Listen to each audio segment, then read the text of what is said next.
수능의 그날까지 여러분과 함께 런닝메이트 조정식입니다. 6평을 앞두고 이제 찍는 캐스트인데 원래는 이제 매주마다 질문 관련한 질문에 달려있는 이제 답변을 캐스트 형식으로 올렸다가 이쯤 돼가지고는 6평에 좀 실질적으로 도움이 될 만한 걸 캐스트로 한번 올려보자라고 해서 지금 올리는 겁니다. 일단 뭐 제가 그 뭐 다른 선생님들처럼 뭐 6평을 맞이하는 태도나 이런 것들에 대한 얘기는 안 할게요. 뭐 그건 여러분들이 이미 캐스트 많이 보셔서 잘 아실 거고 6평을 잘 대비해야 되는 건 뭐 누구보다 수험생들이 잘 아니까 제가 뭐 여러 얘기를 해봐야 별 의미도 없을 것 같습니다. 저는 실질적으로 도움되는 요거 얘기 한번 해볼게요. 듣기 중에 독해 관련한 팁. 듣기 중에 독해를 어떻게 해야 되느냐에 대한 질문을 사실은 DM, 인스타 DM이나 뭐 이런 걸로도 굉장히 많이 받는 편이거든요. 매달마다 진행하는 무물이나 이런 데서 되게 많이 나오고. 근데 요 듣기 중에 독해를 하기 위한 전제 조건이 있어요. 전제. 뭐냐? 듣기는 만점이어야 해. 그러니까 가끔 가다가 자기는 듣기는 잘한대. 그러면서 듣기는 한두 개밖에 안 틀린데 이렇게 얘기하는 친구들이 있어요. 듣기 잘하는 거 아닙니다. 정말 죄송한 얘기인데 듣기는요. 문항당 평균 정답률이 75% 가까이 육박하는 유형들이에요. 그러니까 전국에 있는 수험생들 4분의 3이 다 맞춘다고요. 근데 그 안에서 너는 한두 개를 틀리고 있어. 그걸 듣기 잘한다라고 얘기할 수는 없는 거죠. 그죠? 듣기는 무조건 만점이 되도록 만들어 놓으셔야 됩니다. 대체 듣기는 만점이 되도록 만들어 놓으셔야 돼. 근데 이 캐스트를 보고 있는 친구들 중에 기존에 듣기가 만점이 아닌 애들도 있을 거 아니야. 그럼 선생님 저는 듣기를 맨날 한두 개씩 틀리는데 어떻게 연습하면 될까요? 요것부터 얘기를 해볼게요. 자, 듣기 만점을 위한 훈련이요. 듣기 만점을 위한 훈련이요. 여러분들이 제일 많이 착각하시는 게 이겁니다. 듣기는 많이 들으면 는다. 안 늘어요. 많이 듣는다고 안 늡니다. 아니, 네가 그냥 상식적으로 생각해. 오늘 집에 가가지고 그냥 너네 잘 모를 만한 외국어 뭐가 있을까? 그냥 너도 모르고 나도 모를 만한 그냥 아랍어 얘기를 한번 해볼까? 저 아랍어 선택자인데요. 이런 얘기 좀 하지 말고. 그 아랍어 방송 아무거나 하나 찾아놓고 유튜브에서 아랍어 방송 아무거나 찾아놓고 난 다음에 그거 똑같은 거 있잖아. 한 달 동안 반복해서 들어봐봐. 들릴 것 같니?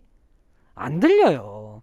이게 이제 어린 시절에 뇌가 좀 표현이 좀 이상하게 뇌가 말랑말랑한 시절에 정확하게 좀 malleable한 뭐 수능성이 있는 그런 시절에는 듣는 것만으로도 어학에 대한 훈련이 됩니다. 근데 그건 우리 막둥이 같은 이제 막 11개월, 12개월 된 그런 애기들 얘기고요. 우리처럼 어느 정도 이미 언어 체계가 확립되어 있는 존재들은요. 듣는 걸로는 절대로 듣기 실력을 늘릴 수가 없어요. 눈으로 봐서 이해할 수 있는 것만 들을 수 있어요. 눈으로 봐서 이해할 수 있는 것만. 우리는 그렇습니다. 그런 존재들입니다. 그래서 내가 눈으로 봐서 이해할 수 있는 영어 단어들은 귀에도 들리는데 내가 눈으로 봐서 이해할 수 없는 아랍어는 귀로도 안 들리는 거예요. 그래서 결론, 듣기를 자꾸 틀리는 사람들은 훈련을 뭘 기준으로 하셔야 되냐면 듣기 스크립트로 훈련을 하셔야 됩니다. 됐죠? 특정한 듣기 파일을 가지고 네가 틀리는 문제들이 있으면 그 틀리는 문제의 스크립트를 쭉 한번 읽어보시면서 네가 몰랐던 단어와 네가 몰랐던 표현부터 다 외우세요. 그리고 난 다음에 반복적으로 계속해서 들으셔야 늡니다. 됐죠? 애초에 뜻을 모르는 단어는 귀로 들어도 안 들려요. 그러니까 듣기가 한두 개씩 틀리시는 분들은 요 훈련을 좀 하도록 하세요. 요 훈련을 뭐 요 정도로 얘기를 하도록 하고, 자, 듣기 만점 받는 사람들은 그러면 듣기 중에 독해를 어떻게 해야 되느냐, 요거 얘기를 한번 해보도록 할게. 일단은 0번 자, 이거부터 얘기를 좀 할게. 대입학. 이 대입학이라고 얘기를 하면요, 여러분들 시험지에서 얘기하는 3페이지에 있는 유형들입니다. 주제 제목 요지 문제요. 됐지? 이거는 건드리지 말 것. 이게 고등학교 2학년 때까지의 그 모의고사, 이게 습관이 돼가지고 듣기 들으면서 주제 제목 요지 문제들을 좀 풀 수 있는 친구들이 있어. 풀 수 있었던 친구들이 있어. 이거 고3 때는 안 하시는 게 좋아요. 절대평가 들어오고 난 다음에 5개년 동안 치러졌던 15번의 시험들을 보면 그 안에서 주제 제목 요지 문제가 오답률 탑5 안에 포함됐던 적이 6번이 있습니다. 그러니까 주제 제목 요지 문제가 그만큼 안 만만해요. 고3이 되고 난 다음에 보는 시험에서는. 근데 이거 건드리다가는요, 문제를 푼다 하더라도 시간만 너무 많이 잡아먹는 경우들이 많아. 그러니까 이걸 안 건드리셨으면 좋겠어. 됐죠? 그럼 이제 우리 어떻게 해야 되느냐. 자, 본격적으로 얘기를 한번 해보도록 할게요. 일단 제일 먼저 시험지 세팅이 되게 중요합니다. 듣기를 할 때는요. 시험지를 보시면요, 요렇게 제가 이제 제 모의고사 시험지를 하나 가지고 왔는데 또 혹시나 막 이걸 캡처 떠가지고 크게 확대해서 보고 이런 친구들이 있어가지고 세상은 넓고 제정신이 아닌 애들이 많거든. 근데 작년 모의고사 시험지를 가지고 왔는데, 자, 봐보세요. 이거 보시면 제일 앞에 뚜껑장이 이렇게 있단 말이야. 제일 먼저 이제 그 시험지 이렇게 딱 나눠주고 난 다음에 뭐 앞에서 이제 선생님 감독관님이 지시하는 바 있죠. 그건 무조건 따르셔야 됩니다. 근데 그러다가 안내 방송 딱 나오면 이제 넘길 수 있어요. 안내 방송과 함께 넘길 때 과감하게 이 뚜껑장은 빼서 버리세요. 그냥 버리세요. 이거 쓸 일 없습니다. 영어 시간에는 이걸 계산하기 위해서 쓸 필요도 없고요. 국어처럼 구조도를 그리는데 쓸 필요도 없잖아요. 그냥 버리세요. 됐죠? 그리고 난 다음에 안내 방송 나오는 동안 안내 방송 꽤 길잖아요. 1번부터 17번까지는 듣고 푸는 문제입니다. 근데 그 기간 동안 뭐 할 수 있는 건 특별하게 없거든. 자, 딴 거 하지 마시고 시험지 분리. 됐죠? 시험지 분리하셔서 무슨 짓 하시냐면 자, 어차피 우리 3페이지에 있는 문제는 안 풀 거야. 그래서 어떻게? 그냥 뒤집어. 도표 문제 나오는 쪽으로. 됐죠? 이렇게. 아이씨, 팔꿈치로 잡아놓기 개 힘드네. 이렇게 뒤집으시면 돼요. 이렇게 뒤집으시면 됩니다. 그러니까 기본적으로 요 정도로만 세팅해줘도 되는데 가끔 가다가 감독관님이 약간 깐깐한 경우 있음. 됐죠? 이제 옆에 있는 학생들이 뺏기는 거 막 이런 거 부정행위를 막겠다라고 조금 깐깐하게 구시는 감독관들이 있으니까 자, 여기서 반을 더 접읍시다. 오케이? 예쁘게 접는다고 누가 상 주는 거 아니니까 대충 접으셔도 돼요. 요렇게 보시면 시험지 하나 사이즈 딱이다. 됐죠? 요렇게 보시면 딱이에요. 요렇게 보시면 됩니다. 됐지? 요렇게 해서 문제를 푸시면 되는데 가끔 가다가 감독관님들에 따라서 뭐 이런 경우들이 있어요. 듣기 중에 독해하는 걸 막는 분들이 있어요. 자, 어떤 분들이냐면 그냥 좀 사명감에 불타오르신 분들입니다. 뭔가 듣기 중에 독해가 부정행위라고 잘못 알고 계시는 분들이요. 저희가 평가원에 확인을 해봤습니다. 평가원의 부정행위 목록에는 듣기 중에 독해를 하는 거는 없어요. 듣기 중에 독해는 해도 돼요. 그러니까 만약에 감독관님이 잘못 알고 그렇게 말씀하시면 그냥 똑바로 말씀하시면 됩니다. 저희가 평가원에 확인해봤는데 이건 부정행위가 아니라고. 그래도 감독관님이 끝까지 우기면 눈을 보고 여쭤보세요. 혹시 감독관님 성함이 어떻게 되시나요? 라고. 이건 무슨 협박하거나 하는 행위가 아니라 이거 감독관님한테도 경각심을 주는 거예요. 이건. 그러니까 여러분들이 수능 시험장 6월 9월 평가원 모의고사 들어갔을 때 항상 생각하셔야 될 게 이거라고. 시험장에 있는 감독관은 너의 행위를 감시하기 위해서 나온 사람들이 아니라 네가 시험을 편안하게 볼 수 있는 환경을 조성하기 위한 거라고. 그러니까 그 분위기가 되면 교실 내에 감독관이 2명 이상 있잖아. 와가지고 확인을 하게 돼요. 무슨 일이 있냐고. 얘기 듣고 나면 상호 시정 조치 무조건 해줍니다. 감독관님하고 기싸움 하라는 얘기 아니에요. 네 권리는 이용해 먹으라는 얘기야. 이걸 써도 되는 방식이야. 이렇게 써도 돼요. 아시겠죠? 자, 이렇게 놓고 가는데 자, 이제 구체적으로 한번 가보도록 할게요. 첫 번째, 듣기에 1페이지를 하는 동안이죠. 1페이지에 듣기를 하는 동안 이 동안 여러분들이 하셔야 될 거 1에서 2번 문제 있죠? 1, 2번 문제요. 그냥 듣기에 집중하세요. 듣기에 집중하세요. 됐죠? 의외로 1, 2번 문제에서 의문사 하는 경우들이 되게 많습니다. 딴 게 아니라 짧아서 그래요. 짧아서. 그래서 스르륵 짧게 지나갔는데 중간에 독해 푼다고 딴짓 하다 보면 그냥 틀려요. 그냥 1, 2번은 그냥 듣기에 집중하는 게 나아. 됐지? 자, 여러분들이 본격적으로 하셔야 될 건 뭐냐면 3번 이후부터예요. 3번 이후부터. 대부분의 경우에 시험지에서 여기서부터 11번까지가 나와 있는데 경우에 따라서 12번까지 나오는 경우도 있죠. 자, 어쨌거나 한 요 정도까지 문제를 푸는데 어떻게 가냐면 또 오버하지 마. 듣기를 들으면서 독해 문제 풀라는 얘기 아니에요. 무슨 멀티예요. 멀티가 아니고 문제와 문제 사이에 짧은 간격이 있잖아요. 문제 다 끝나고 난 다음에 다음 문제 띵동 하면서 나올 때까지 그 간격. 그 짧은 간격 동안에 문제를 푸는 겁니다. 자, 어디를 푸느냐? 우리가 아까 접어놨던 페이지에서 도표 문제부터. 됐지? 25번 도표부터 시작해서 내용 일치 불일치까지 28번 문제까지 풀어주면 베스트. 만약에 시간이 허용이 된다면 29번 업법 문제까지 건드리기. 그치? 25번에서 28번 혹은 29번 업법 문제의 특징이 뭐냐면 이 유형들은요, 읽다가 중간에 끊겨도 상관이 없다는 겁니다.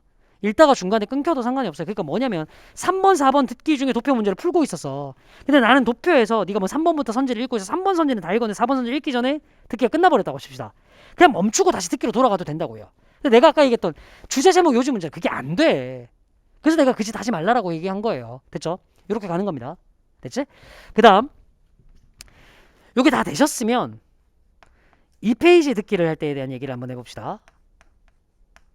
됐죠? 2페이지를 듣기를 할 때는 당연히 시험지가 요렇게 넘어가 있겠죠. 이 상태에서 듣기를 할 때는 딴 거 건드리지 마시고요. 18번부터 20번까지의 문제들을 좀 풀어주셨으면 좋겠습니다. 됐죠? 근데 요 문제는 여기는 도표 문제나 실용문 문제들보다는 조금 까다로워. 그래서 내가 요걸 조금 팁을 좀 드리면 요 유형은 제가 이제 별로 안 좋아하는 방식이긴 한데 이 유형만은 좀 발췌독을 해서 일부만 뽑아서 읽는 방식으로 읽으세요. 선생님 어떤 부분만 발췌 해독할 거예요. 요거는 제 모의고사 해설 강의 참조하세요. 됐죠? 조정식 해설 강의 참조하세요. 해설 강의 참조를 하세요. 거기 보시면 18번과 19번과 20번을 어떻게 일부만 발췌해서 풀 수 있는지에 대한 얘기를 해놓고 있습니다. 됐지? 됐죠? 자, 그 다음에 이 페이지에 듣기를 하다 보면 어떤 구간이 있냐면요. 16번에서 17번까지의 문제를 두 번째 반복해서 들려주는 구간이 있어요. 이거 진짜 개짜증 나거든? 그러니까 귀로 막 소리는 들리니까 막 독해 막 집중은 잘 안 되고, 근데 그렇다고 해서 듣기를 굳이 두 번 들어야 될 필요는 없고, 막 이런 생각도 되게 많이 든단 말이야. 자, 요때 뭐 해주시면 되냐? 43에서 45번 문제 풀어주시면 딱입니다. 됐죠? 43에서 45번 문제 풀어주시면 딱이에요. 요 43에서 45번은 스토리텔링이다 보니까 온전한 풀 집중이 안 되더라도 어느 정도 읽혀요. 그리고 요거 미리 먼저 좀 해놓으면 소위 예열 효과라고 해야 되나? 이 다음에 영어 지문 읽기도 좀 편해요. 그래서 43, 4, 5번 문제를 딱 풀어놓으면 딱입니다. 자, 듣기 중에 여러분들이 독해하셔야 될 건 딱 여기까지가 끝이에요. 여기가 끝이다. 그럼 보세요. 전체적인 문제 개수 한번 가볼래? 여기 네 문제 독해까지 그 문법 문제까지 다 푼다라고 치면 5문제 풀 수 있고요. 그치? 여기서 3문제 풀 수 있고요. 여기서 3문제 풀 수 있어요. 자, 안정적으로 몇 문제 끝나요? 11문제가 듣기 중에 끝나버리게 되는 겁니다. 그럼 여러분들한테 독해에서 남는 문제는 독해 28문제니까 17문제 남아요. 그 듣기가 평균적으로 한 23분 정도 걸리거든요. 듣기 시간 넉넉하게 25분 잡는다라고 치더라도 되게 넉넉하게 잡은 거예요. 70분에서 25분 빼고 나면 45분 남잖아요. 그 45분 동안 17문제를 푸는 거면요.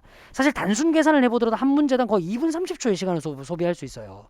너도 알겠지만 대부분의 문제들이 모든 문제들이 2분 30초가 필요한 문제들은 아니란 말이야. 물론 뭐 문장 삽입이나 빈칸처럼 좀 어려운 문제들도 있지만 아닌 경우들도 많다고. 즉 이 얘기는 무슨 얘기냐면 듣기에서 이 정도의 문제를 풀고 나면 안정적으로 문제 풀 시간이 확보가 돼가지고요. 정말 네가 마음 먹고 막 그냥 잠을 자지 않는 이상 시험장에서 웬만하면 2등급까지는 안정적으로 나와요. 2등급까지는 진짜 안정적으로 나옵니다. 그럼 지금부터 이제 뭘 하시면 되느냐? 지금 요 캐스트가 올라가는 시점부터 6평 때까지 거의 2주 가까운 시간, 2주 조금 넘는 시간이 남게 될 겁니다. 그때까지 어떻게? 실제 시험지 세트들을 다운받아서 이걸 연습하셔야죠. 됐죠? 쌤 저는 시험지가 없는데요. 뭐 제일 좋은 방식은 뭐겠어요? 제 실무를 사는 거죠 뭐. 됐죠? 쌤 실무 팔려고 그러는 겁니까? 네. 저도 장사를 해야죠. 이게 문제 퀄리티도 괜찮고 하니까 실무를 사서 보는 게 제일 낫겠죠. 만약에 그게 안 돼. 그럼 어떻게? 평가원 홈페이지에 들어가가지고 시험지 공짜로 다운받고 듣기 문제도 들어가면서 하는 겁니다. 근데 어떻게 하셨으면 좋겠냐면 시험지를 좀 다운받으실 때 있잖아. 뭐 중철로 찍기, 인쇄하기 이런 게 쉽지 않은 상황이라고 하더라도 우리 좀 전에 내가 시험지를 접고 이것저것 해야 되는 훈련도 좀 말씀을 드렸잖아. 그것까지 다 고려해서 최대한 이 모양과 유사하게 찍힐 수 있도록 그렇게 시험지를 다운받아 주세요. 그리고 난 다음에 연습을 하세요. 제가 이것까지 다 고려해서 웬만하면 실무를 사서 연습해보라고 말씀을 드리는 겁니다. 뭐 그게 안 되면 어떡해? 방금 말씀드렸던 패턴으로라도 연습을 한번 해보시라고. 됐죠? 근데 가끔 이제 내가 이 얘기를 하면 꼭 이 질문 나오는 분들이 있어. 선생님 그럼 교육청 모의고사를 연습하면 안 되나요? 비추. 왜냐하면 교육청 모의고사는 평가원 모의고사에 비해서 사실 듣기가 조금 어려운 편이에요. 그리고 더 듣기가 약간 더 빠른 편입니다. 그래서 듣기까지 끝나는 시간이 평가원보다 한 2, 3분 정도 빨라요. 그래서 실제로 듣기 중에 안정적인 독해 연습을 하기가 좀 어떤 부분이 있냐면 빠듯해요. 그래서 자꾸 나는 왜 조정식 얘기했던 대로 문제가 안 풀리지? 하는 경우들이 꽤 있단 말이야. 그래서 정 안 되면 교육청 모의고사를 해야 되겠지만 저는 웬만하면 평가원 모의고사를 할 것을 추천을 좀 드립니다. 요새는 평가원 모의고사 같은 경우에 압축 파일 다운받으면 그냥 풀 파일로 한꺼번에 다 다운받으실 수 있고 만약에 그게 좀 잘 안 보이면 유튜브에 검색해보면 평가원 모의고사 듣기가 풀로 문제풀이 간격까지 다 있는 것들로 검색해서 들으실 수 있거든요. 그런 것들도 좀 활용해 놓으세요. 맨날 유튜브 가지고 알고리즘에 뜨는 영상만 보지 말고 그런 것도 좀 활용 한번 해보시라. 됐죠? 자, 이렇게 얘기하면 제가 6평에 대비한 실질적인 듣기 중에 독해를 할 수 있는 팁까지 좀 드렸고 어떻게 활용해야 될지에 대한 얘기까지도 드렸어요. 이거 좀 부디 좀 써먹으셨으면 좋겠고 이거 바탕으로 해가지고 여러분들 6평에서 좋은 결과를 좀 받으셨으면 좋겠네요. 부탁을 좀 드리겠고 다음 주에는 또 제가 또 질문 캐스트로 좀 찾아뵙도록 하겠습니다. 그리고 미리 예고를 좀 드리면 다음 주에 질문 캐스트를 할 때 6월 평가원 모의고사에서 여러분들이 쓸만한 예열 지문을 같이 좀 올려드리도록 할게요. 거기서 이제 예열 지문도 같이 받아가셨으면 좋겠습니다. 됐죠? 그럼 다음 캐스트에서 만나 뵙도록 할게요. 지금까지 조정식이었습니다. 감사합니다.